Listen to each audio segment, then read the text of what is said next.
ஓம் விக்னேஸ்வரா போற்றி, ஓம் நவக்கர நரலை போற்றி. மகர ராசினியர்களுக்கு வணக்கம். மகர ராசினியர்களுக்கு இந்த வீடியோ பதிவில் தங்கம் மோதிரத்தை பற்றி பேச போகிறேன். நிறைய நேரில் கேட்டாங்க, வெள்ளி மோதிரத்தை பற்றி வீடியோ போட்டிருந்தேன். அதில் நிறைய பேர் சந்தேகம் கேட்டாங்க. நிறைய பேர் ஜாதகமாக அனுப்பியே கேட்டிருந்தாங்க, வெள்ளி மோதிரத்தை எப்படி போட்டுக்கலாம், அதனால் என்ன பலன்கள்னு. இறையருள் தித்திக்கட்டும், கோயில் மணி சத்தம் கேட்குது. இந்த வீடியோ நல்ல வீடியோவாக உங்களுக்கு அமையட்டும். தங்கம் எல்லாத்துக்கும் தங்குமா சார் அப்படின்னா, அதை நம்ம ராசியை வச்சும் சொல்லலாம், நட்சத்திரத்தை வச்சு சொல்லலாம், லக்கணத்தை வச்சு சொல்லலாம். தங்கம் பொதுவாக குருவினோட அருள் உள்ளது. குரு தெய்வாம்சம் பொருந்தியவர், குருவருள் திருவருள்.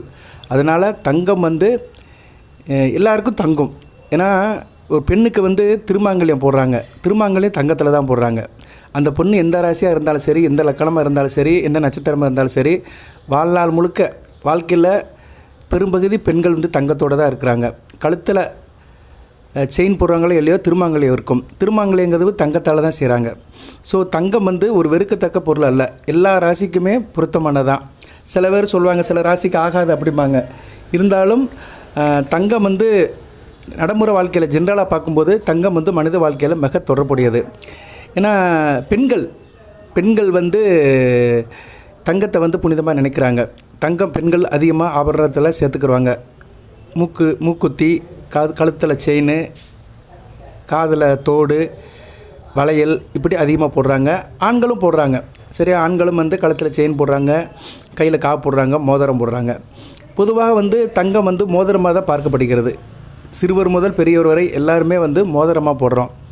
ஸோ தங்கம் யாருக்கு சார் தங்கும் அப்படின்னு பார்த்தோம்னா, எல்லாருக்குமே தங்கும். சில பேர் சொல்லுவாங்க சில ராசிக்காரங்களும் தங்காது, மிதுன ராசி, கன்னி ராசி, மகர, கும்பம், துலாம் ராசிக்கெல்லாம் தங்காது அப்படிம்பாங்க. ஏன்னா சனி பகவானுடைய ஆதிக்கம் இருக்குது, அவங்களாம் போடக்கூடாது அப்படிம்பாங்க.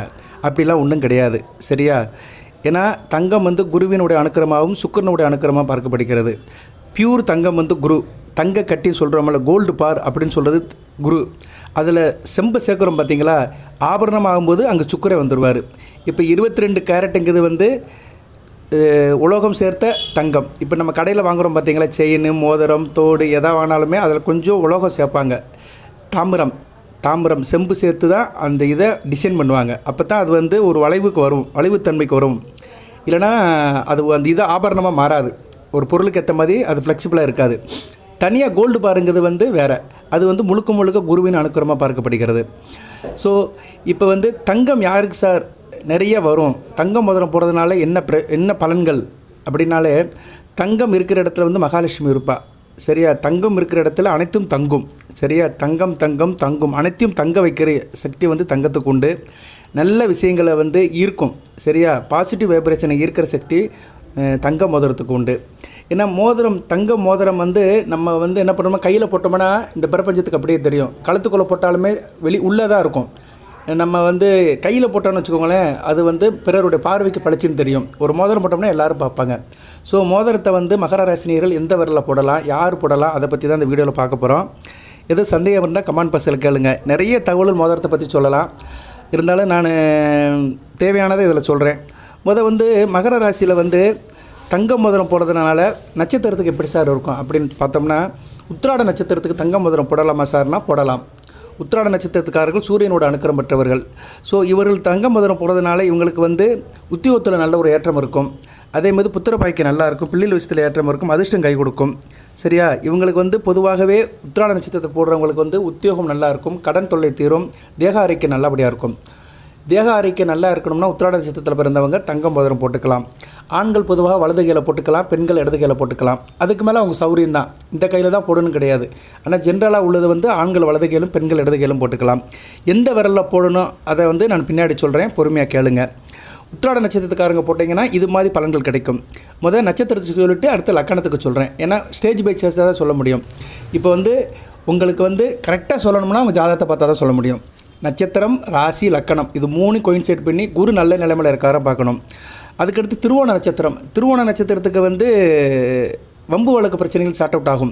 சரியா, தூரதேச வாய்ப்புகள் கிடைக்கும், எதிர்பாராத அதிர்ஷ்டம் கிடைக்கும், பிள்ளைகள் விஷயத்தில் நல்ல ஒரு முன்னேற்றம் இருக்கும், அதிர்ஷ்டம் கை கொடுக்கும், குலதெய்வத்தோட வரல் கிடைக்கும். ஸோ திருவோண நட்சத்திரத்துக்காரங்க தங்க மோதிரம் போட்டிங்கன்னா உங்களுக்கு இது மாதிரி பலன்கள் அதிகமாக இருக்கும். நான் சொல்கிற பலன்கள் மெஜாரிட்டியாக இருக்கும். நான் சுருக்கமாக தான் பலன்கள் சொல்கிறேன், பட் அந்த பலன்கள் மெஜாரிட்டியாக இருக்கும். அவிட்ட நட்சத்திரத்துக்கு வந்து எப்படின்னா, அவிட்ட நட்சத்திரத்துக்கு வந்து பொருளாதாரம் நல்லாயிருக்கும், கையில் காசு பணம் இருக்கும், குடும்பம் நல்லபடியாக அமையும், பிள்ளைகளால் நல்ல ஒரு ஏற்றம் இருக்கும், தூரதேச அமைப்புகள் நல்லாயிருக்கும், வெளிநாடு வெளிமாநில தொடர்புகள் கிடைக்கும். ஸோ இவங்களுக்கு வந்து உள்ளூரை காட்டிலே வெளியே போய் நல்லா பணம் ஏர்ன் பண்ணுவாங்க, நல்லா சம்பாதிப்பாங்க. ஸோ 3 நட்சத்திரத்துக்குமே வந்து பொதுவான பலன்கள் இவை. லக்கண ரீதியாக கொஞ்சம் மாறுபடும். லக்கண ரீதியாக எப்படி சார் இருக்கும் அப்படின்னா, மகர ராசி மேச லக்கணம். மகர ராசி மேச லக்கணத்தில் பிறந்தவர்கள் தங்கம், அது மோதிரமாக இருந்தாலும் சரி, செயினாக இருந்தாலும் சரி, மூக்குத்தியாக இருந்தாலும் சரி, எதாக இருந்தாலும் சரி, தங்கம்னு எடுத்துக்குருவோம். இந்த வீடியோவில் மோதிரத்தை பற்றி தான் பேசுகிறோம், இருந்தாலும் பொதுவான பலன்களே சொல்கிறேன். ஏன்னா எல்லா நேரமும் எல்லா சப்ஜெக்ட்டையும் நம்ம பேச முடியாது, அதனால் இதை கொஞ்சம் பொதுவாகவே சொல்கிறேன், பொறுமையாக கேளுங்க. ஏன்னா சில தகவல்களை பொதுவாக சொல்கிறது வந்து சில சந்தேகங்கள் இருக்கிறவங்களுக்கு சந்தேகத்தை தீர்க்கிற மாதிரி இருக்கும். சரியா நேர்களே? நான் அதன் அடிப்படையில் தான் வீடியோ கொஞ்சம் கூடுதலாக பேசுவேன், ஒரு 20-25 நிமிஷம்னாச்சும் பேசுவேன். கொஞ்சம் பொறுமையாக கேளுங்க. மேச லக்கணத்தில் பிறந்தவர்களுக்கு தங்கம் எப்படி சார் இருக்கும்னா நல்லாயிருக்கும். சரியா? மேச லக்கணத்தில் பிறந்தவர்களுக்கு யோகத்தை கொடுக்கும். சரியா? வாழ்நாள் முழுக்க புகழ் பேர் அந்தஸ்தை கொடுக்கும், வெகுஜன தொடர்பை கொடுக்கும், தெய்வ பக்தியை கொடுக்கும். இவங்களாம் நல்லபடியாக நின்று நல்லா சாமி கும்பிடுவாங்க. குருவர்கள் கிடைக்கும். குருவர்கள் கிடைக்கிறதுனால இப்போ என்ன சொல்லட்டும்னா, குரு வந்து உங்கள் ஜனன ஜாதகத்தில் நல்லா இருக்கணும். ஜனன ஜாதகத்தில் லக்கணம் அல்லது ராசிக்கு குரு தொடர்பில் இருக்கணும். ஒன்று லக்கணாதிபதி கூட சேர்ந்துருக்கணும், இல்லைனா ராசியாதிபதி கூட சம்மந்தப்பட்டு இருக்கணும். அதுபோல் குரு கேந்திர கோணத்தில் இருக்கணும். கேந்திர கோணத்தில் குரு இருந்தாருன்னா நல்ல பலன்களை கொடுப்பாரு. குறிப்பாக 2, 5, 7, 9, 11ஆம் இடத்துல குரு இருந்தாலும் தங்க யோகம். சில பேர் நகை வாங்குவாங்க, ஆனால் அவங்களால ரிட்டர்ன் பண்ண முடியாது. வாங்கி வச்சுருப்பாங்க, அப்படியே நகை கடையில் வச்சுருவாங்க, இல்லைன்னா பேங்கில் போய் வைப்பாங்க. இவங்களுக்கெல்லாம் குரு கெட்டு போயிருப்பார். குரு வந்து 3, 6, 8, 12 மறைஞ்சிருப்பார். அதுபோல் குரு வந்து சனி பகவான் கூடயோ ராகு கூடயோ கேது கூடயோ சேர்ந்துருப்பார். கேது கூட சேர்ந்தால் கூட கேள யோகம். குருக்கு சிலர் கெட்டு போயிருப்பார். சரியா? சூரியன் கூட சேர்ந்து அஸ்தமனமாக இருப்பார். ராகுபடியில் போய் உட்காந்துருப்பார். ராகுபடியில் உட்காந்து நல்ல இடத்துல இல்லைன்னு வச்சுக்கோங்களேன், நல்லா இருக்காது. சரியா? இப்போ உதாரணத்துக்கு சொல்கிறேன். இப்போ நீங்கள் வந்து மகர ராசி மீன லக்கணத்தில் பிறந்திருக்கிறீங்க. லக்கணத்துக்கு அதிபதியாக கூட வருவார். மீன லக்கணத்துக்கு அதிபதி குரு பகவான் தான். மகர ராசி மீன லக்கணம் 3ஆம் இடத்துல உட்காந்துருக்காருன்னு வச்சுக்கோங்களேன், சுத்தம் அவங்களுக்கு தங்கமே தங்காது. தங்கம் வாங்குவாங்க, ஆனால் தங்காது. ஏன்னா குரு ஆட்சி பெற்றிருக்கிறார். மீன லக்கணத்துக்கு குரு லக்கணாதிபதி. அப்போ கண்டிப்பாக தங்கம் வாங்குவாங்க, அந்த அமைப்பு இருக்கும். ஆனால் அதை ரிட்டர்ன் பண்ண முடியாது. ஏன்னா 3ஆம் இடத்துல மறைஞ்சு ராகுவோட சேர்ந்துருந்தார் வச்சுக்கோங்களேன், நல்லா இருக்காது. ஏன்னா மீன லக்கணத்துக்கு 3ஆம் இடம் ரிஷபம் வந்து பகமை பெறும். ரிஷபத்தில் குரு ராகுவோட சேர்ந்துருந்தார் வச்சுக்கோங்களேன், சுத்தமாக இருக்கும். நகையை வந்து அவங்க என்ன பண்ணுவாங்க, விற்று தின்றுவாங்க, அந்த அமைப்பு இருக்கும். சரியா? இப்படி தான் சில பேருக்கு வந்து பிரச்சனை இருக்கும். அது வந்து ஜாதகத்தை பார்த்தோம்னா, தனிப்பட்ட ஜாதகத்தை பார்த்தோம்னா இன்னும் துல்லியமாக சொல்லலாம். ஸோ இவங்களாம் வந்து தங்கத்தில் வந்து ரொம்ப முதலீடு பண்ணக்கூடாது. சரியா? இவங்களாம் வந்து தங்கத்தை பேருக்கு வாங்கி வச்சுருக்கணும், தங்கம் வந்து தங்காது. பொதுவாக தங்கத்தில் முதலீடு பண்ணணும்னா குரு பகவான் வந்து சனி, சுக்கிரன், புதன் சாரம் வாங்கணும். சரியா? சனி பகவான், சுக்கிரன், புதன் சாரம் குரு வாங்கியிருந்தாருன்னா இவங்க தங்கத்தில் முதலீடு பண்ணலாம், தங்கத்தை நிறைய சேர்த்து வைப்பாங்க. அப்படின்னா நீங்கள் குரு உங்கள் ராசி கட்டத்தில் எங்கே சார் இருக்கணும் அப்படின்னு பார்த்தோம்னா, குரு பகவான் வந்து உங்கள் ராசியில் வந்து பூசம், விருச்சிகம், மீனம் இந்த 3 இடத்துல இருக்கணும். நீங்கள் எந்த லக்கணத்தில் பிறந்தாலும் சரி, குரு வந்து பொதுவாக கடகம், விருச்சிகம், மீனம் இந்த 3 இடத்துல இருந்தாருன்னா சனி பகவான் நட்சத்திரத்தில் இருப்பார், புதன் நட்சத்திரத்தில் இருப்பார். ஏன்னா இந்த 3 ராசியிலுமே சனி பகவான் நட்சத்திரம், புதன் நட்சத்திரம் வரும். கடகத்தில் பூசம் ஆயில்யம் வரும், விருச்சிகத்தில் வந்து அனுஷம் கேட்டே வரும், மீனத்தில் வந்து ஒரு உத்திரட்டாதி ரேவதி வரும். ஸோ இந்த 3 ராசிலையும் இந்த 3 நட்சத்திரத்தில் இருந்தவங்களுக்கு நல்ல பலன்களை கொடுப்பார். சரியா? தங்கம் வந்து வாழ்நாள் முழுக்க வாங்கிட்டு இருப்பாங்க. தங்கத்தில் வந்து சேமிப்பு இருக்கும், முதலீடு இருக்கும். இவங்களாம் தங்கத்தில் நல்லா இன்வெஸ்ட்மெண்ட் பண்ணலாம். அடுத்து வந்து நீங்கள் நினைப்பீங்க, என்னடா மோதிரத்தை பற்றி பேசிட்டு இன்வெஸ்ட்மெண்ட் பேசுகிறான்னு நினைப்பீங்க. மோதிரங்கிறது ஒரு தலைப்புக்காக தான் சொல்லியிருக்கேன் வழியா, தங்கத்தை பற்றி தான் இந்த வீடியோவில் பேச போகிறேன். தங்கமும் ஜோதிடமும் உங்கள் தனிப்பட்ட ஜாதகத்தில் தங்கத்தோடைய கான்ட்ரிபியூஷன் என்ன, அதை பற்றி தான் சொல்கிறோம். நம்ம தனிமனித வாழ்க்கைக்கு ஜோதிட ரீதியாகவும் அந்த தங்கம் என்ற உலோகம் வந்து மனிதனுக்கு வந்து எப்படி பலன்களை கொடுக்க, அதை பற்றி தான் பேச போகிறோம். சரியா? சில நேரங்களில் தலைப்பை விட்டு போகிற மாதிரி இருக்கும், ஆனால் சப்ஜெக்ட் கண்டென்ட் கரெக்டு தான். சரியா? தங்கத்தை பற்றி தான் பேசுகிறேன், யார் எதுவும் நினைக்காதீங்க. அடுத்து வந்து சுக்கிர நட்சத்திரத்தில் இருந்தாலும் நல்ல பலன்களை போடலாம். அப்படின்னா மேசம், சிம்மம், தனுசு இந்த 3லையும் குரு இருக்கணும். மேசம், சிம்மம், தனுசு அதில் வந்து எதில் நிற்பாருன்னா பரணி, பூரம், போராட நட்சத்திரத்தில் இருந்தாலும் நல்ல பலன்களை கொடுப்பார். ஸோ இந்த 6 ராசியில் குரு இருக்க பிறந்தவர்கள் வந்து தங்கத்தை அனுபவிக்க பிறந்தவர்கள். இவங்ககிட்ட தங்கம் வந்துக்கிட்டே இருக்கும், இவங்க பொருளாதாரத்துக்கு ஏற்ற மாதிரி செக் பண்ணி பாருங்கள். சரியா? நீங்கள் வந்து மகர ராசி, மேச லக்கணம், நல்ல அமைப்பு. சுக்கிரை வந்து எங்கே இருக்கிறாரு, சுக்கிரை வந்து 9ஆம் இடத்துல இருக்கிறாரு. போராட நட்சத்திரத்தில் இருந்தாலும் இவங்களுக்கு தங்கம் நல்லா நிறைய வரும். சரியா? குரு வந்து எங்கே இருக்கிறாரு சார் அப்படின்னா, குரு வந்து கடகத்தில் சிம்மத்திலேருந்து பார்க்குறாரு, அருமையான அமைப்பு. சார பரிவர்த்தனை. குரு வந்து சுக்கிரன் சாரத்தில் இருப்பார், சுக்கிரை வந்து குரு வீட்டில் இருப்பார். சரியா? சுயசாரத்தில் கூட இருக்கலாம், ஒன்றும் பிரச்சனை இல்லை. 2 பேரும் ஏகசாரத்தில் இருக்கலாம். இதெல்லாம் உதாரண அமைப்பு. மகர ராசி, மேச லக்கணம், குரு வந்து சிம்மத்தில் இருக்கிறார். சிம்மத்தில் யாரோட நட்சத்திரத்தில் இருக்கிறாரு, பூர நட்சத்திரத்தில் இருக்கிறார், சுக்கிர நட்சத்திரத்தில் இருக்கிறார். அருமையான அமைப்பு.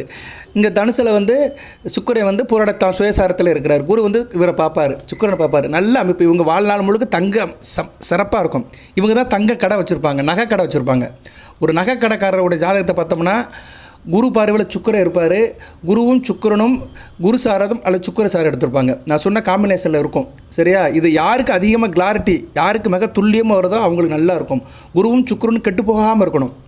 குருவும் சுக்கிரன் கெட்டு போகாமல் கேந்திர கோணத்தில் இருக்கணும். சரி, இப்போ வந்து கோணத்தில் இருக்கிறாங்க. மகர ராசி, மேச லக்கணம். உதாரணத்துக்கு சிம்மத்தில் குரு, தனுசில் சுக்கிரன், 5ஆம் இடத்துல குரு, 9ஆம் இடத்துல சுக்கிரன். இதுதான் கோணம்ங்கிறது. சரி, இந்த அமைப்பில் இருக்கிறவங்க வந்து வாழலாம், பெரிய லெவலுக்கு போவாங்க. அது சில பேர் தங்கத்தை வாங்கி வீட்டில் வைப்பாங்க, சில பேர் தங்க வேலை பார்ப்பாங்க, சில பேர் தங்க கடையில் மாத சம்பளம் வேலை வைப்பாங்க, சில பேர் அந்த கடைக்கே ஓனராக இருப்பாங்க. சரியா? ஸோ தங்கம் வந்து மனித வாழ்க்கையில் பலதரப்பட்ட பிஸ்னஸுக்கு வருது. சரியா நேர்களே? இன்னும் நிறைய சொல்லிட்டு போகலாம். சரியா? அதனால் எதுக்கு சொல்ல வரேன்னா, தங்கம் பற்றி தனியாக சொல்லணும்னா உங்கள் ஜாதகத்தை பார்த்தா தான் கிளாரிட்டியாக சொல்ல முடியும். அடுத்து வந்து மேச லக்கணத்தை பற்றி சொல்லிட்டேன். ரிஷப லக்கணத்தில் பிறந்தவங்களுக்கு நல்ல ஒரு அமைப்பை கொடுக்கும். ரிஷப லக்கணத்தில் பிறந்தவங்களுக்கு தேக ஆரோக்கியத்தை கொடுக்கும். தங்கம் மோதிரம் போட்டவங்களுக்கு, ரிஷப லக்கணத்தில் பிறந்தவங்களுக்கு தேக ஆரோக்கியத்தை கொடுக்கும். இவங்களுக்கு நல்ல ஒரு லாபத்தையும் கொடுக்கும். சரியா? நல்ல லாபம், மூத்த சகோதர இணக்கம், நல்ல ஒரு அமைப்பை கொடுக்கும். தூரதேச அமைப்பை கொடுக்கும். வெளிநாடு வெளிமாநில யோகத்தெல்லாம் கொடுக்கும். ரிஷப லக்கணத்தை பிறந்தவங்க போடலாம். மிதுன லக்கணத்துக்கு வந்து கணவன் மனை உறவை கொடுக்கும், தாம்பத்தியத்தை கொடுக்கும், இணக்கத்தை கொடுக்கும். நண்பர்கள், சொந்த பந்தம், ஷேர் மார்க்கெட்டு, இவங்களாம் தங்கத்தில் நல்லா இன்வெஸ்ட்மெண்ட் பண்ணலாம். மிதுன லக்கணத்தில் பிறந்தவங்களுக்கு நல்லா இருக்கும். தொழிலும் அபிவிருத்தி ஆகும். சரியா? இவங்க வந்து நகை சம்மந்தப்பட்ட தொழில், சரியா, கொடுக்கல் வாங்கல், ஃபினான்ஸு, வட்டிக்கடை, இதுக்கெல்லாம் கொடுத்து வாங்கலாம். அடமானம் பிடிக்கிறது, நகை அடமானம் பிடிச்சி கொடுக்குறது, இது மாதிரி தொழில் பண்ணால் நல்லாயிருக்கும். ஸோ மிதுன லக்கணத்தில் பிறந்தவங்க தங்கம் மோதிரம் போட்டாங்கன்னா இது மாதிரி தொழிலில் பெனிஃபிட் இருக்கும். அடுத்து கடக லக்கணத்துக்கு உத்தியோகம் நல்லாயிருக்கும். சரியா? உத்தியோகம் நல்லாயிருக்கும். குறிப்பாக பேங்க் ஸ்டாஃபாக இருக்கலாம், சொல்லிக் கொடுக்குற வேலையாக இருக்கலாம், டீச்சர் அல்லது கல்லூரி ஆசிரியர், பள்ளிக்கூட டீச்சர், சொல்லிக் கொடுக்குறவங்க, எஜுகேஷன் ட்ரஸ்ட்டு, இப்படி கல்வி சம்மந்தப்பட்டதுலேயும் இவங்களுக்கு நல்ல சைன் இருக்கும். அதுபோல் அப்பா வழி சொத்துக்கள் கிடைக்கும், பேர் போல் அந்தஸ்து இருக்கும், வெகுஜன தொடர்பு கிடைக்கும், ஆலய வழிபாடு, அறநிலைத்துறையிலலாம் வேலை பார்த்து நல்லா சைன் பண்ணுவாங்க. அடுத்து சிம்ம லக்கணம் மகர ராசி சிம்ம லக்கணத்தில் பிறந்தவங்களுக்கு தங்கம் மோதிரம் போடுறதுனால வந்து பிள்ளைகளோட அன்பு இருக்கும், பிள்ளைகளால் ஒரு பெருமை இருக்கும், பிள்ளைகளால் பெருமைப்படுவீங்க. பிற்காலத்தில் பிள்ளைகள் அவங்க நல்லபடியாக பார்த்துக்குருவாங்க. குலதெய்வத்தோட அருள் இருக்கும், அதிர்ஷ்டம் கை கொடுக்கும், கிரியேட்டிவ் மைண்ட் இருக்கும், புத்திசாலித்தனமாக இருப்பீங்க, நல்ல சிறந்த படைப்பாளியாக இருப்பீங்க. அதே நேரத்தில் சில பேருக்கு வந்து தூரதேசத்தில் அமைப்பு இருக்கும். வெளிநாடு வெளிமாநிலத்தில் போய் நல்ல வேலை பார்ப்பாங்க. வெளிநாடு வெளிமாநிலத்தை வேலை பார்த்து வெளிநாட்டு தங்கத்தை வீட்டுக்கு வாங்கிட்டு வருவாங்க. நிறைய பேர் இன்றைக்கி கல்ஃப்லலாம் போயிட்டு வேலை பார்த்து நகையெல்லாம் வாங்கிட்டு வராங்க. அவங்களுக்குலாம் இது மாதிரி அமைப்பு இருக்கும். அடுத்து கன்னியா லக்கணத்துக்கு நல்லாயிருக்கும். கன்னியா லக்கணத்துக்கு தங்க மோதிரம் போட்டிங்கன்னா தாய் அன்பு நல்லாயிருக்கும், வண்டி வாகன யோகம் இருக்கும். இவங்களாம் ட்ராவல், டிரான்ஸ்போர்ட்டு, இது மாதிரி பிஸ்னஸ் பண்ணலாம். சரியா? நிறைய பேர் சொல்லுவாங்க இது இரும்பு சம்மந்தப்பட்ட காரியத்தில் இருக்கிறவங்க, சனி பகவான் ஆதிக்கத்தில் இருக்கிறவங்களாம் தங்க மோதிரம் போடக்கூடாதும்பாங்க. அப்படிலாம் கிடையாது. சரியா? ஒரு பெரிய பஸ் ஓனர் இருக்கிறாரு, ஆட்டோமொபைல் இன்ஜினியர் வச்சுருக்கிறாரு, வேனு இன்ஜினியரிங் வச்சுருக்கிறாரு, சர்வீஸ் சென்டர் வச்சுருக்கிறாரு. அது வந்து சனிபாவோட ஆதிக்கத்தில் தான் வரும். அவர் என்ன தங்க மோதிரம் போடக்கூடாது? அப்படிலாம் கிடையாது. சரியா? அப்படிலாம் பார்த்தோம்னா இன்றைக்கெல்லாம் பெரிய பெரிய பஸ் ஓனர்லாம் கழுத்து நிறைய செயின் போட்டிருக்கிறாங்க. ஒரு பிடி செயின் போட்டிருப்பாங்க, ஒரு கைப்பிடி அளவுக்கு செயின் போட்டு வச்சுருக்கிறாங்க. அப்படிலாம் கிடையாது. சில பேர் வந்து இந்த வேத ஜோதிடத்தை வந்து தப்பாக சொல்கிறாங்க. இரும்பு சம்மந்தப்பட்ட தொழில், போக்குவரத்து சம்மந்தப்பட்ட தொழில், automobile, grease, oil, petrol bunk வச்சுருக்கவங்களாம் தங்க நகை நிற்காது அப்படிம்பாங்க. அப்படிலாம் கிடையாதுங்க. இன்றைக்கி வந்து கல்ஃப் கண்ட்ரியில் போயிட்டோம்னா எல்லாம் பெட்ரோல் பங்கு தான் இருக்குது. அங்கே இருக்கிற ஆளுங்க என்ன தங்கம் போடாமல் இருக்கிறாங்க. அவங்க வேறு மதத்தை சேர்ந்தவங்களும் தங்கத்தை நிறையா போட்டுருக்குறாங்க. தங்கம் வந்து எந்த மதம் சேர்ந்தவங்களாம் போட்டுக்கலாம். இந்து மதம் தான் போட்டுன்னு கிடையாது. கிறிஸ்துவம், முஸ்லீம், எந்த மதம் வேணாலும் போடலாம். நிறைய பேர் போடுறாங்க தங்கம். முஸ்லீம்ஸ் எல்லாம் நிறைய வாங்கி வச்சுருக்கிறாங்க. மலபார் நிறைய தங்க கடையெல்லாம் வந்து கல்ஃப் கண்ட்ரியில் வந்து முஸ்லீம் கடை தான். அவங்களாம் தந்தம் பிஸ்னஸ் பண்ண தான் செய்கிறாங்க. ஸோ அதனால்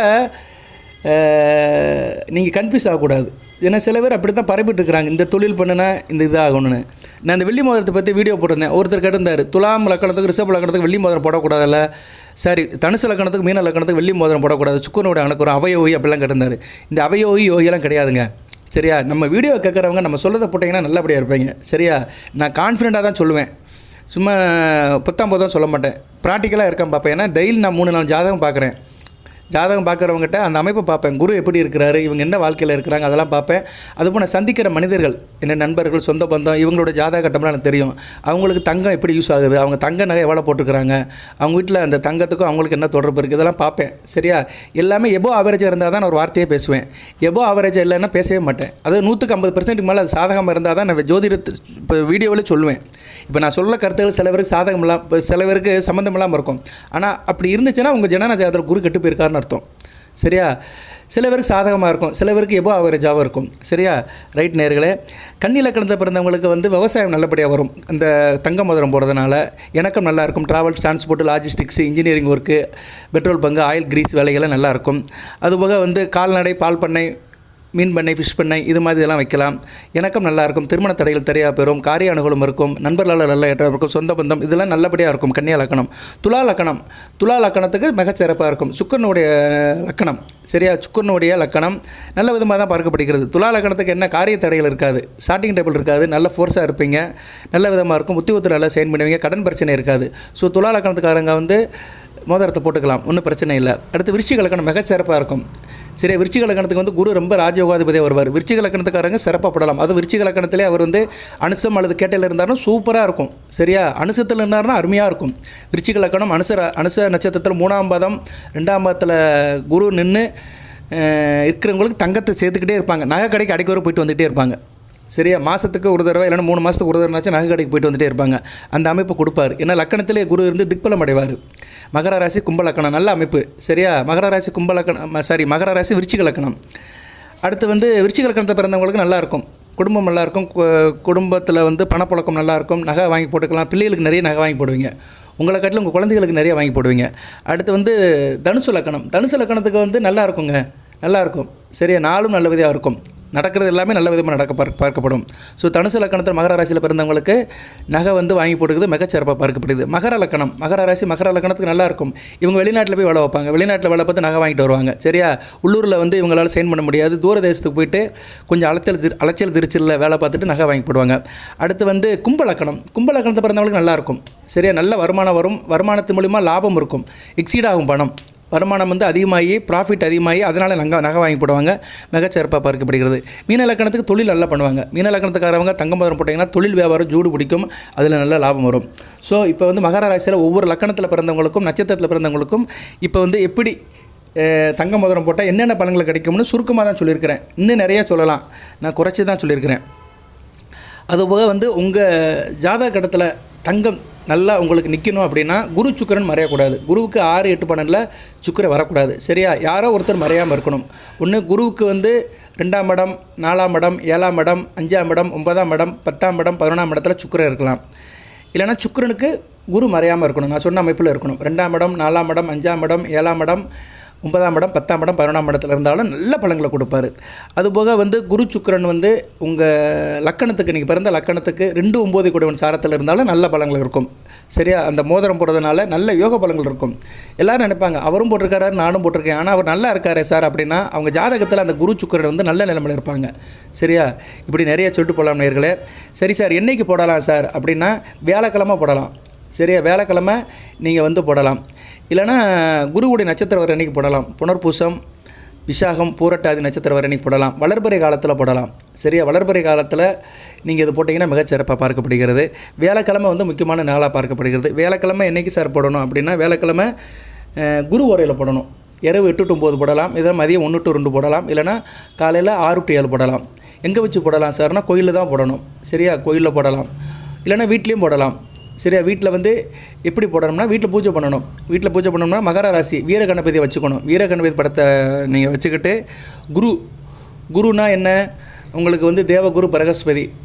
வீட்டில் வந்து மேக்ஸிமம் வந்து நிறைய பேர் குரு பகவான் படம் வச்சுருக்க மாட்டாங்க, சில பேர் வச்சுருப்பாங்க. இல்லைனா நீங்கள் வந்து குரு அருளை பெறணும்னா சித்தர் படத்தை வச்சுக்கலாம். சரியா? சித்தர் படத்தை வச்சு நீங்கள் வழிபாடு பண்ணால் நல்லாயிருக்கும். இப்போ மகர ராசியில் நிறைய பேர் குருதிசை நடக்கும். 3 நட்சத்திரத்தை பிறந்தவங்க குருதிசை மத்திய இதில் நடக்கும். இவங்களாம் இந்நேரம் தங்க மோதிரம் போட்டிங்கன்னா மிகச்சிறப்பாக பார்க்கப்படுகிறது. சித்தர் படத்தை வச்சு கூட நீங்கள் பிரார்த்தனை பண்ணிக்கலாம். உத்திராட நட்சத்திரம் வந்து கொங்கனார் சித்தரை வச்சுக்கலாம். திருவோண நட்சத்திரம் வந்து தட்சிணாமூர்த்தி சுவாமிகள் படத்தை வச்சுக்கலாம். அவிட்ட நட்சத்திரத்தை பிறந்தவங்க திருமூலர் படத்தை வச்சுக்கலாம். சரியா? ஸோ உங்களுக்கு வந்து இந்த சித்தர் படம் வேணும்னா என்கிட்ட கேளுங்க. சரியா நேர்களே? அதை உங்களுக்கு நான் கொடுத்துட்றேன். அவிட்ட நட்சத்திரத்துக்கு திருமூலராக அதை செக் பண்ணிக்கிடுவோம். சரிதான், அவிட்ட நட்சத்திரத்துக்கு திருமூலர், உத்திராடத்துக்கு வந்து கொங்கனார், திருவோணத்துக்கு வந்து தட்சிணாமூர்த்தி சுவாமிகள், அவிட்ட நட்சத்திரத்துக்கு வந்து திருமூலர். ஏன்னா 27 நட்சத்திரத்துக்கு சித்தர் நான் மைண்டில் வச்சுருக்க முடியாது, சில நேரம் கொஞ்சம் ஸ்கிப் ஆயிரும், அதனால தான் கன்ஃபார்ம் பண்ணேன். ஸோ இந்த சித்தர்களுடைய ஃபோட்டோ பிரிண்ட் அவுட் எடுத்து எப்போயுமே வீட்டில் வச்சு கும்பிட்டிங்கன்னா உங்களுக்கு வந்து குருவருள் கிடைக்கும். நகை சம்மந்தப்பட்ட காரியங்கள் நல்லாயிருக்கும். சரியா? வாழ்க்கையில் நகை இருக்கணுங்க. இன்றைக்கி நகையோட ரேட்லாம் அதிகமாகிடுச்சு. கிராம் வந்து 12,500 ரூபா இருக்குது, கூட்டிகிட்டே இருக்குது. 2025 வந்து நகை ரேட்டு அதிகமாகிடுச்சு. கிராம் சரியா? தங்கம் ரேட்டு அதிகமாகிருச்சு. 7500 இருந்து ஸ்டார்டிங்கில் 2025 ஜனவரி மாதம் 7000 கிட்ட இருந்தது. டிசம்பர் மாதத்தில் 12,000 வந்துருச்சு. 5,000 ஏறிடுச்சு. ஸோ தங்கத்தில் முதலீடு பண்ணுறது மிகச்சிறப்பாக பார்க்கப்படுகிறது. ஸோ மகர ராசி நேயர்களுக்கு தங்க மோதிரம் ஒரு பக்கம் போடுறது ஒரு பக்கம் சிறப்பாக இருந்தாலுமே, நான் சொன்ன அமைப்பில் குரு சுக்கிரன் இருந்தாங்கன்னா அவங்க தங்கத்தில் முதலீடு பண்ணலாம். தங்கத்தில் முதலீடு பண்ணிங்கன்னா நல்ல லாபம் இருக்கும். இன்றைக்கி தங்கத்தில் முதலீடு பண்ணுறது வந்து பெருசாக பார்க்கப்படுகிறது. சரியா நேர்களே? இந்த 2026லும் தங்க ரேட்டு கூடுங்கிறாங்க. அதனால் வாய்ப்பு இருக்கிறவங்க ஒரு 2 கிராமுக்கு மோதிரம் வாங்கி போட்டுக்கோங்க. சரியா? 2 கிராம் 3 கிராம் ஒரு 25,000 30,000 ஆகும். செய்கூலி சேதாரம்னா சேர்த்தானா ஒரு 3,000 4,000 டேக்ஸு சேர்த்தோம்னா ஒரு 3 கிராம் வாங்கி போட்டோம்னா 40,000 வந்துடும். சரியா? 3 பட்டம் 36, அந்த டேக்ஸி செய்கூலி சேதாரம் சேர்த்து 40-45,000 வந்துடும். ஸோ ஒரு 3 கிராம் தங்கம் வாங்கி போட்டோம்னா கிட்டத்தட்ட ஒரு 40-45,000 ஆயிரும். சரியா நேரில்? இது எல்லாராலும் முடியுமா சார்னா முடியாது. சாமானியப்பட்ட மக்களால் முடியாது. அப்போ நாங்கள் என்ன சார் செய்யலாம் அப்படின்னா, சாமானியப்பட்ட மக்கள் என்ன பண்ணலாம்னா, தங்கத்துக்கு மோதிரம் தான் போடணுமா அப்படின்னா மோதிரம் போடுறது தான் மிகச்சிறப்பு. சரியா? அட்லீஸ்ட் ஒரு 2 கிராமத்திலாச்சும் மோதிரம் வாங்கி போடணும். போட முடியாதவர்கள் என்ன பண்ணலாம்னா மஞ்சக்கயிறு கட்டிக்கலாம். சரியா? ஆண்கள் வலது கையில் மஞ்சக்கயிறு கட்டிக்கலாம், பெண்கள் இடது கையில் மஞ்சக்கயிறு கட்டிக்கலாம். சரியா? மஞ்சக்கயிறு கட்டுறதுலேயும் குருவுடைய ஆதிக்கம் வரும். சரியா? அதுக்காக வந்து நமக்கு கிடைக்கிறது கண்டிப்பாக கிடைக்கணும் தான் நினச்சி வாழ்கிறோம். வெறுங்கையில் முளம் போட முடியாது. ஸோ தங்கம் எல்லாராலும் வாங்க முடியுமானா நடைமுறைக்கு சாத்தியப்படாது. இந்த வீடியோ கேட்குறவங்க எல்லாரும் வாங்க போகிறது கிடையாது. யாரும் வாங்காமல் இருக்க போகிறதும் கிடையாது. வசதி இருக்கிறவங்க, அந்த சக்தி இருக்கிறவங்க கண்டிப்பாக வாங்குவீங்க. பட்டு எல்லாருக்கும் ஆசை இருக்கும். தங்கம் மோதிரம் போடணும், செயின் போடணும், இப்படி சில ஆபரணங்கள் போடணும் ஆசை இருக்கும். அதுக்கு ஜாதகத்தில் வலியும் இருக்கணும், நம்ம சம்பாத்தியமும் இருக்கணும். வலி இருந்தால் தான் எல்லாமே இருக்கும். ஜாதகத்தில் வலி இருந்தால் தான் நமக்கு ஒரு நல்ல அமைப்பு பிறக்கும். சரியா? ஜாதகத்தில் இல்லாமல் நமக்கு வராது. சட்டியில் இருந்தால் தான் அவைக்கு வரும். உங்கள் ஜனன ஜாதகத்தில் லக்கணம், ராசி, குரு, சுக்கிரன் மற்ற அமைப்பு இருந்தால் தான் உங்களுக்கு தங்கத்தை வாங்குகிற அமைப்பு இருக்கும். ஓகே நேர்களே, சில பேர் தங்கம் வாங்கிட்டே இருப்பாங்க, பேங்கில் வச்சுக்கிட்டே இருப்பானுங்க. இவங்க பேங்குக்கு போயிட்டு வந்துகிட்டே இருப்பாங்க. நகை வைக்க, திருப்ப, அதுக்கு வெட்டி கட்ட, இந்த ப்ராசஸில் இருப்பாங்க. அவங்களாம் குரு நல்ல நிலைமையில் இருக்க மாட்டார். 6, 8, 12 மறைஞ்சிருப்பார். சரியா? ஆனால் சுபத்துவமாக இருப்பார், ஆட்சி பெற்றிருப்பார்.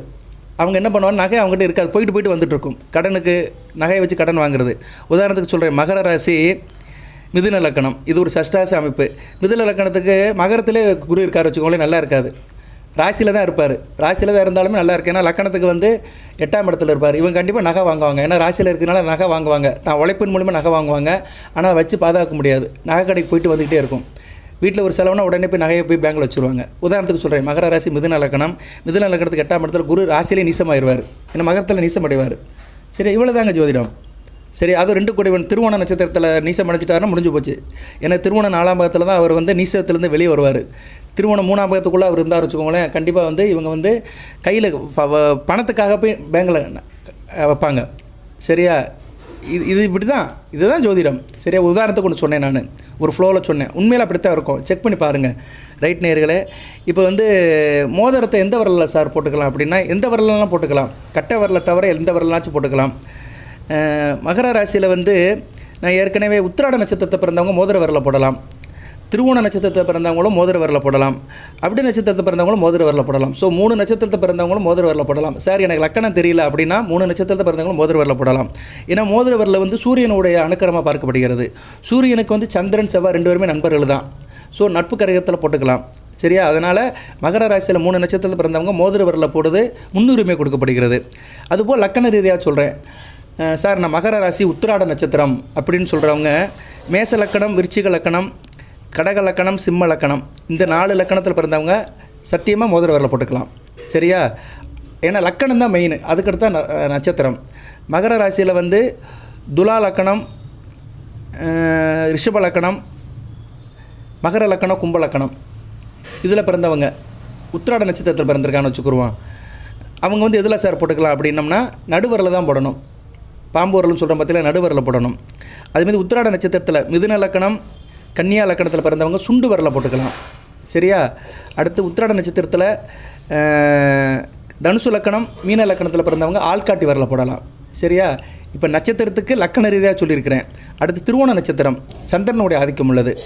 சந்திரன் பொதுவாக எல்லா ராசிக்கும் வேண்டியவர் தான். ரைட்டு. இருப்பினும் சந்திரன் நட்சத்திரத்தை பிறந்தவங்க மேச லக்கணம், விருச்சிக லக்கணம், கடக லக்கணம், சிம்ம லக்கணத்தில் பிறந்தவங்க மோதிர விரலை போட்டுக்கலாம். துலா லக்கணம், ரிஷப லக்கணம், மகர லக்கணம், கும்ப லக்கணத்தில் பிறந்தவங்க நடுவரில் போட்டுக்கலாம். மிதுன லக்கணம், கன்னியா லக்கணத்தில் பிறந்தவங்க சுண்டு விரலில் போட்டுக்கலாம். தனுசு லக்கணம், மீன லக்கணத்தில் பிறந்தவங்க ஆள்காட்டி விரலில் போட்டுக்கலாம். சரியா? ஒன்றும் பிரச்சனை இருக்காது. அடுத்து அவிட்ட நட்சத்திரம். அவிட்ட நட்சத்திரம் செவ்வாயோட நட்சத்திரம். செவ்வாய் வந்து எல்லாத்துக்கும் பொதுவாக தான் வருவார். ஸோ செவ்வாய் அவிட்ட நட்சத்திரத்தை பிறந்தவங்க கன்னி மிதுனம் லக்கணத்தில் பிறந்தவங்க தான் சுண்டு வரல போட்டுக்கணும். சரியா? கன்னி மிதுனம் இந்த லக்கணத்தை பிறந்தவங்க சுண்டு வரல போடுங்க. மேஷம் விருச்சிகம் கடகம் சிம்மம் மோதிர வரல போடுங்க. ரிஷபம் துலாம் மகர கும்பம் நடுவரில் போடுங்க, பாம்பு வரல. தனுசு மீனம் வந்து ஆள்காட்டி வரல போடுங்க. சரியா? மிகச்சிறப்பாக பார்க்கப்படுகிறது. இதில் அவிட்ட நட்சத்திரத்தில் பிறந்தவங்க வந்து தனுசு மீனம் லக்கணத்தில் பிறந்தவங்களுக்கு நல்ல யோகம் செய்யும், குருமங்கல யோகம் இருக்கும். அவிட்ட நட்சத்திரத்தில் தனுசு மீன லக்கணத்தில் பிறந்தவங்களுக்கு, மகர ராசியில் பிறந்தவங்களுக்கு ஆள்காட்டி வரல போட்டிங்கன்னா குருமங்கல யோகம் இருக்கும். அதேமாதிரி அவிட்ட நட்சத்திரத்தில் பிறந்தவங்களுக்கு வந்து கடகம் சிம்ம லக்கணத்தில் பிறந்தவங்களுக்கு நல்ல யோகம் இருக்கும். சரியா நேர்களே? அதேமாதிரி அவிட்ட நட்சத்திரத்தில் ரிஷபம் துலாம் லக்கணத்தில் பிறந்தவங்களுக்கு பிருகுமங்கல யோகம் இருக்கும். ஸோ அவிட்ட நட்சத்திரத்தில் பிறந்தவங்க குறிப்பாக மொத்தம் ஒரு 6 லக்கணத்தில் பிறந்தவங்களுக்கு நல்ல யோகத்தை கொடுப்பாங்க. அது என்னென்ன லக்கணம்னா தனுசு மீனம் ரிஷபம் துலாம் கடகம் சிம்மம் இந்த லக்கணத்தில் பிறந்தவங்களுக்கு ஆள்காட்டு மோதிரம் போடணும். சரியா? லக்கணத்துக்கு தனியாக சொல்லியிருக்கிறேன், நட்சத்திரத்துக்கும் தனியாக சொல்லியிருக்கிறேன். சரியா? சில பேர் கன்ஃபியூஸ் ஆகும், ஏன்னா ஒரு நட்சத்திரத்துக்கும் சொல்கிறாரு லக்கணத்துக்கும் சொல்கிறாருன்னு. அதாவது முதல் லக்கணம் தான் மெயின். லக்கணம் சார்பாக தான் நம்ம மோதிரம் போடணும். ஏன்னா லக்கணம் தான் உயிர், ஆத்மா, ஜீவன். ஒரு மனுஷன் உயிரோடு இருக்கிற வரைக்கும் தான் அவனுக்கு பொண்ணு பொருள். சரியா? உயிர் இல்லைன்னா எல்லாத்தையும் உருவிடுவாங்க. சரியா? அரங்கான கூட அத்தை எடுத்துருவாங்க, அரங்கான கீரை கூட. உண்மையாக சொல்கிறேன் நான். சிலவருக்கு இது சங்கடமாக கூட இருக்கலாம், உண்மை தான். சரியா? மனித வாழ்க்கையில் உயிர் இருக்கிற வரைக்கும் தான் உடமைகள் இருக்கும், உயிர் இல்லைன்னா எல்லாத்தையும் உருவிடுவாங்க. சரியா? அதனால் லக்கணங்கிறது உயிர். அதனால் லக்கணம் தெரிஞ்சுக்கிட்டு அதுக்கேற்ற மாதிரி போட்டிங்கன்னா வாழ்நாள் முழுக்க நீங்கள் போட்டுக்கிட்டே இருக்கலாம். சரியா? அதுக்கடுத்து தான் நட்சத்திரம். ராசிங்கிறது 3வது தான். ராசிங்கிறது மனமுடலுங்கிறது மாறிக்கிட்டே இருக்கும். 20 வயசில் இருக்கிற உடல் வந்து 50 வயசில் இருக்காது, 50 வயசில் இருக்கிற உடல் வந்து 80 வயசில் இருக்காது. சரியா? உடல் வந்து பரிமாண வளர்ச்சி. அதே மாதிரி மனம் ஒரு நிலையில் நிற்காது. காலையில் மதியம் இருக்காது, மதியம் நைட்டில் இருக்காது. ஒருத்தரை பற்றி நம்மளுடைய மனம் வந்து மாறிக்கிட்டே இருக்கும். நம்ம அபிப்பிராயம் தானே, ஒருத்தரை நல்லா நினைப்போம், காலையில் சாயந்தரம் மாற்றி நினைப்போம். இது மாதிரி தான். ஸோ மனமும் உடலும் வந்து மாற்றத்துக்குரியது, பரிமாண வளர்ச்சிக்கு உட்பட்டது. ஆனால் உயிர் வந்து அப்படியே கிடையாது. ஒரு குழந்தை பிறக்கும்போது என்ன உயிர் இருக்கோ அதான் கடைசி வரைக்கும் அப்படியே தான் இருக்கும். உயிர் வந்து ஒரு ஜோதி மாதிரி, சரியாக ஒரு தீபம் எரிஞ்சிட்டு இருக்க மாதிரியே இருக்கும். ஸோ உயிருக்கு, ஆத்மாவுக்கு, ஜீவனுக்கு நம்ம தான் காரியம் செய்யணும். நீங்கள் வெள்ளி மோதிரம் போட்டாலும் சரி, தங்க மோதிரம் போட்டாலும் சரி, லக்கண ரீதியாக போடணும். அதுதான் ரொம்ப முக்கியம். இங்கே நிறைய பேருக்கு லக்கணம்னா என்னமே தெரிய மாட்டேங்கி. சும்மா இந்த யூடியூப்பில் கேட்குறாங்க, எல்லோரும் எதாவது கதையாக சொல்கிறானுங்க. குத்து வழக்கு ஏற்றுங்க, அதை ஏற்றுங்க, அப்படி பண்ணுங்க, இப்படி பண்ணுங்க, பரிகாரம், வழிபாடு, அது இது சொல்கிறாங்க. ஆனால் யாருமே லக்கணத்தை பற்றி பேசுறது கிடையாது. வேத ஜோதிடத்தை சரியாக நம்ம வந்து தெரிஞ்சுக்கணும். சரியா நேர்களே? ஸோ அதனால் லக்கணம் தெரிஞ்சுக்கோங்க. லக்கணம் தெரியாதவங்க என்கிட்ட கேளுங்க, கமெண்ட் பாக்ஸில் கேளுங்க. உங்கள் பிறந்த தேதி, மாதம், வருடம், பிறந்த டைம், எந்த ஊரில் பிறந்தீங்க, இந்த 3 தகவல் இருந்தால் தான் ஜாதகம் போட்டு லக்கணத்தை சொல்ல முடியும். சில பேர் பேரெல்லாம் போட்டு கேட்குறாங்க என்கிட்ட ஃபோன் பண்ணி, சார் நான் வந்து திருப்பூர் மாவட்டத்திலேருந்து பேசுகிறேன், அவினாசியில் இருக்கிறேன், என் பேர் ராமசாமி, எனக்கு என்ன ராசி வரும்? பேருக்கெல்லாம் ராசி கிடையாதுங்க. மக்கள் மத்தியில் வந்து ஒரு விழிப்புணர்வே இல்லை. நிறைய பேர் வந்து மாற்றி வச்சுருக்கிறானுங்க, மக்களை வந்து மாற்றி வச்சுருக்கிறாங்க. அதாவது எப்படின்னா, இந்த பேருக்கெல்லாம் ராசி சொல்கிறது, சத்தியமாக பேருக்கெல்லாம் ராசி பார்க்க முடியாது. பிறந்த குறிப்பு இருந்தால் தான் ராசி, நட்சத்திரம், லக்கணம் பார்க்க முடியும். அதனால் தயவுசெய்து மகர ராசி நேயருக்கு சொல்கிறேன், நான் மகர ராசிக்கு நிறைய வீடியோ போடுவேன், கொஞ்சம் மெனக்கிட்டே பேசுகிறேன். இந்த பேரை வச்சுலாம் யாரும் ஜஸ்டிஃபை பண்ணாதீங்க. சரியா? பேருக்கெல்லாம் ராசியே கிடையாது. அப்படி ஒரு ஜோசியக்காரன் சொன்னான்னா பொய் சொல்கிறான்னு அர்த்தம். சரியா? பொய் சொல்கிறான்னு அர்த்தம். அவங்ககிட்டலாம் போகாதீங்க. ராமச்சந்திரன் பேர் இருக்கிறவங்க எல்லாருமே முதலமைச்சராக இருக்கிறாங்க. ஒருத்தர் தான் முதலமைச்சராக இருந்தார் தமிழ்நாடு 10 வருஷம். ஸோ பேர் இன்னொரு ராமச்சந்திரன் வந்து தச்சு வேலை பார்த்துட்ருப்பேன், வரலாறு முழுக்க கஷ்டப்பட்டுருப்பான். சரியா? எதுக்கு சொல்ல வரேன்னா, பேருக்கும் மனித வாழ்க்கைக்கு சம்மந்தமே கிடையாது, ராசிக்கு சம்மந்தம் கிடையாது. பேருங்கிறது வந்து ஒரு கூப்பிட்றதுக்காக தான், ரெப்ரசன்ட் பண்ணுறதுக்காக தான் பேர். அதுக்கும் ராசிக்கும் நட்சத்திரத்துக்கும் எதுக்கும் சம்மந்தமே கிடையாது. தயவுசெய்து புரிஞ்சுக்கோங்க. பிறந்த குறிப்பு டைம் தெரியாதவர்கள் வந்து தெய்வத்தை வணங்குங்க. சார் எனக்கு பிறந்த தேதி தெரியாது, எதுவுமே தெரியாது, என் பேர் வந்து ஏதோ பேர் ராமசாமி, நான் எந்த கும்பிடணும்னா, நீங்கள் வந்து தெய்வத்தை கும்பிடுங்க. உங்களுக்கு எந்த தெய்வம் மனசில் பிடிக்குதோ, ஒரு தெய்வம் கண்டிப்பாக பிடிக்கும். சரி, அந்த தெய்வத்தை கும்பிடுங்க. ராமசாமின்னு பேர் வச்சுட்டாங்கன்னா ஆஞ்சநேயரை கும்பிடுங்க. ஏன்னா தாய் தெய்வம் ஏதோ வச்சுட்டாங்க பேருன்னு ராமசாமின்னு வச்சுட்டாங்கன்னா ஆஞ்சநேயரை கும்பிடுங்க. ஏன்னா ராம மந்திரத்தை சொல்கிறாரு. இது ஒரு உதாரணத்துக்கு சொல்கிறேன். எங்கேயோ ஆரம்பித்து எங்கேயோ வந்துட்டோம். ஆனால் இந்த அறியாமை மக்கள் மனதில் நிறையா இருக்குது. அதனால் பேரை வச்சு ராசி சொல்ல முடியாது. ஒரு காரியம் தீர்க்கமாக பண்ணணும்னா லக்கணம் தெரியணும். லக்கணம் தெரிஞ்சாலே ராசி தெரிஞ்சிடும், நட்சத்திரம் தெரிஞ்சிடும். ஏன்னா லக்கணம் தெரியுங்க வந்து விவரம் தெரிஞ்சவங்கள தான் இருப்பாங்க. சரியா? ஜாதக புக்கத்தை பார்த்தவங்கள தான் இருப்பாங்க. நம்ம ஜாதக புக்கை பார்க்கணுங்க. ஜாதகம் எப்படி இருக்குன்னு தெரிஞ்சு வச்சுக்கணும். என்ன லக்கணம், என்ன நட்சத்திரம் அப்படின்னு தெரிஞ்சு வச்சுக்கணும். சும்மா எங்கள் அம்மா சொன்னால் மகர ராசி அப்படின்ட்டு வாழ்நாள் முழுக்க இருக்கக்கூடாது. நிறைய பேர் அப்படி தான் இருக்கிறாங்க. ஓகே நேயர்களே, இது யாரையும் ஒன்றும் சொல்லிலாம் திருத்த முடியாது. ஆனால் இது ரொம்ப முக்கியமானது. வாழ்க்கையில் நல்லா சாதிக்கணும், பெரிய லெவலுக்கு போகணும், சம்பாதிக்கணும், வைக்கணும்னா சில காரியங்களை வந்து சில யோசனைகள் செஞ்சு தான் ஆகணும். சரி, தங்க மோதிரம் எப்படி சார் போடணும் அப்படின்னா, தங்க மோதிரத்தை கோயிலில் வச்சும் போடலாம், வீட்டில் வச்சும் போடலாம். கோயிலுக்கு போனீங்கன்னா நவக்கிரக சன்னதிக்கு போங்க, குரு பகவான் சன்னதி கீழே வைங்க. குரு பகவான் இல்லைன்னா தட்சிணாமூர்த்தி அவள் பாதத்தில் வைங்க. அன்றைக்கி வந்து மஞ்சள் பாக்கெட் வாங்கிட்டு போங்க, மஞ்சள் பூக்கள் வாங்கிட்டு போங்க, செவ்வந்தி பூ இது மாதிரி மஞ்சள் பூக்கள் வாங்கிட்டு போய் அவருக்கு சாட்டுங்க. பூக்கள் இல்லைன்னா மஞ்சள் பொடியை வாங்கி அவர் பாதத்தில் போட்டுட்டு மோதிரத்தை வச்சு நமஸ்காரம் பண்ணுங்கள். நமஸ்காரம் பண்ணி கோயில் குருக்களை வச்சு போடலாம். இல்லைனா உங்கள் வீட்டில் தகப்பனை வச்சு போட்டு போடலாம். உங்கள் தகப்பன் அல்லது ஜோசியர் வச்சு கூட போடலாம். ஏன்னா ஜோசியரும் வந்து குரு அம்சப்பட்டவர் தான். கோயில் குருக்கள், ஜோதிடர், பள்ளிக்கூடத்து வாத்தியார், டீச்சர் இல்லை ஹெட்மாஸ்டர் இவங்க கையிலாலும் வாங்கி போடலாம். ஸோ அவங்க வந்து ஒரு தலைமை பொறுப்பில் இருக்கணும். இல்லைன்னா மத குருக்களாக கூட இருக்கலாம், சாமியாரை கூட இருக்கலாம். சாமியார்னால் ரோட்டில் யாசகம் பண்ணுற சாமியார் இல்லை, அவர் வந்து கோயில் மடத்தில் உள்ள ஒரு இவராக இருக்கணும். சரி, கோயில் மடத்தில் ஒரு மடாதிபதியாவோ இல்லை கோயில் மடத்தில் ஒரு போதகராகவோ இருக்கலாம். கிறிஸ்டின் மதத்தில் இருக்கிறவங்க ஃபாதர் கையில் போடுங்க. முஸ்லீம் மதத்தில் இருக்கிறவங்க உங்கள் பள்ளிவாசலில் ஒருத்தர் இருப்பார்ல, துவா ஓதுவார்ல, ஒரு முக்கியமான குரு இருப்பார்ல, அந்த குரு கையில் வாங்கி போடுங்க. சரியா? அங்கே ஒரு மந்திரிக்கிற குரு ஒருத்தர் இருப்பார், அவர் கையில் வாங்கி போடலாம். ஸோ குருமார்கள் கையில் வாங்கி போடுறது மிகச்சிறப்பாக பார்க்கப்படுகிறது. நீங்கள் வீட்லேயும் போடலாம். வீட்லேயும் வந்து நான் சொன்ன மாதிரி அந்த வீர கணபதி படம், சித்தர்கள் படத்தை வச்சுட்டு நீங்கள் வந்து ஒரு பூஜையை பண்ணிக்கிட்டு நீங்கள் வந்து வீட்டில் உள்ளவங்க கையிலேயும் வாங்கி போடலாம். வீட்டில்னா ஆண்கள் கையில் வாங்கி போடுறது மிகச்சிறப்பாக பார்க்கப்படுகிறது. பெண்களும் போட்டுக்கலாம். சரியா? வீட்டில் உள்ள உறவு முறையில் போட்டுக்கலாம். ஆனால் அவங்க ஜாதகத்தில் குரு வலுத்து இருக்கணும். சரியா? வீட்டில் நீங்கள் ஒரு கையில் வாங்கி போடுறீங்கன்னா உங்கள் வீட்டுக்கு ஒரு ஜோசியரை வர சொல்லி கூட வாங்கி போட்டுக்கலாம். இல்லைனா கோயில் குருக்கள் யாரோ ஒருத்தர் வர சொல்லி கூட நீங்கள் வீட்டில் அவரை வச்சு ஒரு சின்ன பூஜை பண்ணிவிட்டு வாங்கி போட்டுக்கலாம். சரியா? கூப்பிட்டா வருவாங்க, பழக்க வழக்கத்தில் வருவாங்க. சாமி எங்கள் வீட்டுக்கு வாங்க, ஐயா எங்கள் வீட்டுக்கு வாங்க, நான் ஒரு தங்க மோதிரம் வாங்கியிருக்கிறேன், வீட்டில் வந்து ஒரு சின்ன பூஜை பண்ணிவிட்டு நீங்கள் வந்து எனக்கு மோதிரத்தை போட்டு விடுங்கன்னா வருவார். கோயில் குருக்களே வருவார். சரியா? இல்லைனா ஜோதிடர் பக்கத்தில் இருக்கிற ஜோதிடர் வருவார். சரியா? அதெல்லாம் அந்த காரியங்களை செய்ய வருவாங்க. அவங்க கையில் போட்டுக்கிட்டிங்கன்னா மிகச்சிறப்பாக இருக்கும். மேக்ஸிமம் நான் சொல்கிற நபர்கள் மூலிமா போடணும். சரியா? அவர் வந்து போதகராக, குருமாராக, கோயில் குருக்களாக, ஜோதிடராக இருக்கணும். சரியா? நல்ல விதமாக பார்க்கப்படுகிறது. அவங்க ஆணாக இருந்தாலும் சரி, பெண்ணாக இருந்தாலும் சரி. சில இடத்துல பெண்களும் இருப்பாங்க.